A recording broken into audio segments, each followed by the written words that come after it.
বেরিয়ে পড়েছি জিম যাওয়ার উদ্দেশ্যে। এদিক ওদিক দেখতে দেখতে বেশ ভালোই লাগে সকালবেলাটা। ট্রেন লাইনটা দেখুন, আমার বড্ড প্রিয়। তারপর আপনাদেরকে একটু হাই হ্যালো করতে করতে চলেছি জিমের দিকে। এই জায়গাটা কি সুন্দর না? গাছটার জন্য আরও যেন এই জায়গাটা ভালো লাগে। পাখিগুলো উড়ে যায় আপন মনে, রোজ দেখি জানেন, ভীষণ প্রিয়। ডাবগুলোর উপর দেখুন কি সুন্দর সোনালি রোদ পড়েছে। জিমটা আজকে ফাঁকা ফাঁকাই ছিল জানেন, ওই 2-1 জন ছিল হয়তো। হয়ে গেল, বাড়ি চললাম।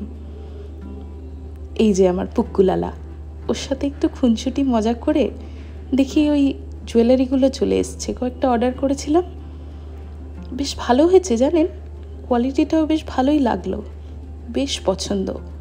তারপর ফ্রেশ হয়ে কাজে বসে পড়লাম।